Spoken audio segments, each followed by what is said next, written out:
Well, how about you? Are you a doubter or a believer?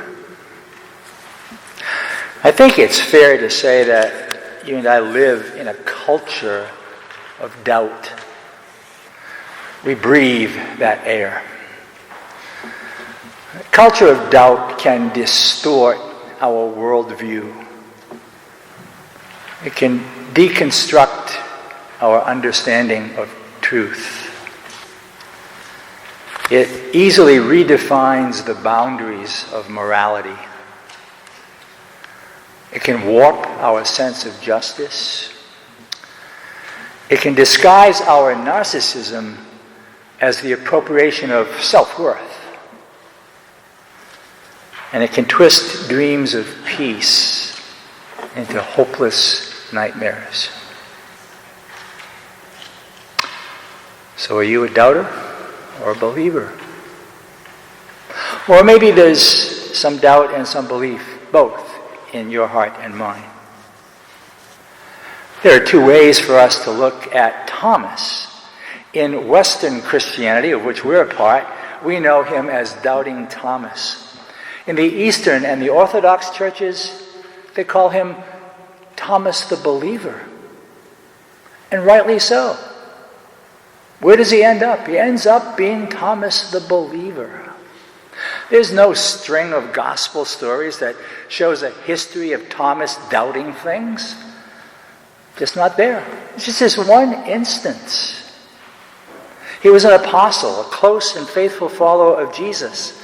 He was a believer before he was a doubter. And his doubt led him to deeper belief.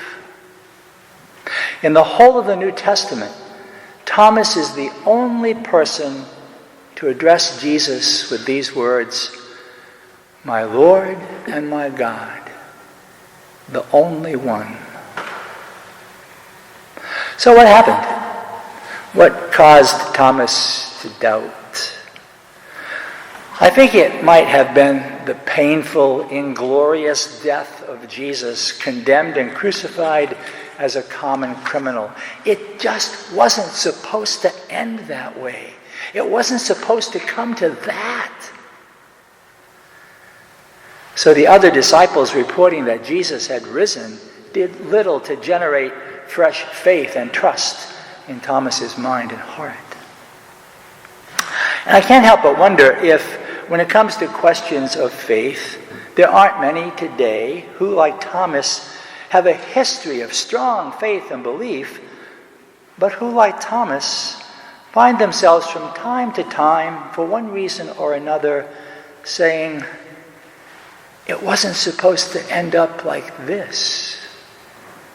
It wasn't supposed to come to this. Might be the loss of a loved one, or someone very young who dies, or someone for whose health and cure you prayed for a long, long time. It wasn't supposed to end up this way, Lord. It wasn't supposed to come to this. Or maybe it's the death of a dream, the failure of a good plan, or a dashed hope. It wasn't supposed to come to that. It wasn't supposed to end up that way. Or perhaps it was the breaking of a promise, a pledge, a word given, a marriage vow.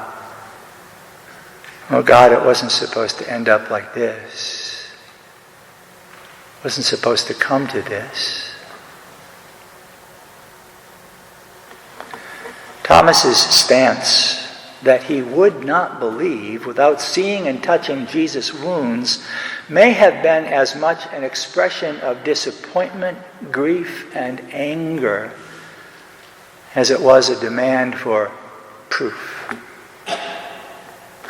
In fact, although Jesus offers Thomas his side for probing and his wounds for touching, there's no evidence in the scripture that Thomas either probed the Lord's side or touched his wounds.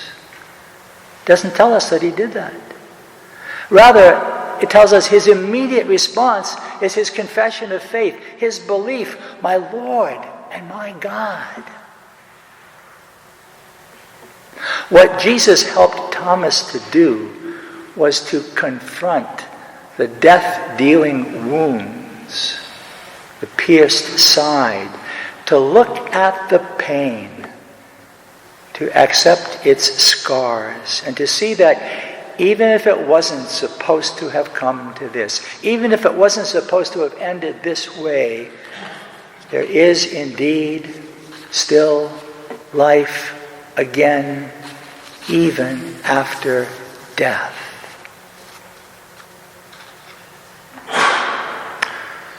So, what are the deaths, the losses, the hurts, the disappointments, the failed plans, the broken promises, the dashed hopes that lead you and me to doubt, to ask, why this, Lord? What are the hurts that sap and weaken our faith, yours and mine? Do we persist in our disappointment, in our anger, in our doubt? And if we do, what comes of that?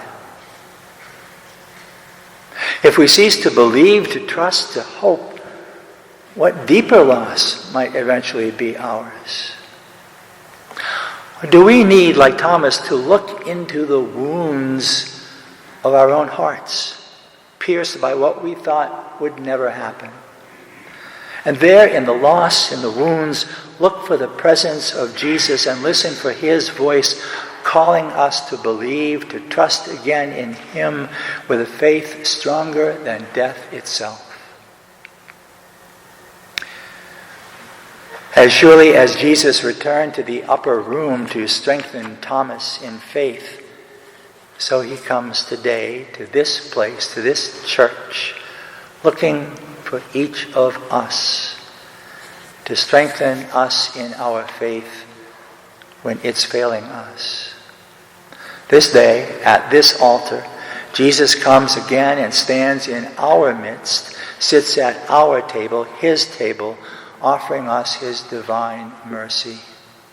He invites us not just to reach and touch his wounded body. He invites us to receive, to take into our bodies his gift of life stronger than death, the gift of his life and mercy in the Eucharist, offered to all who will believe in him, who will look to his wounds and say, my Lord and my God.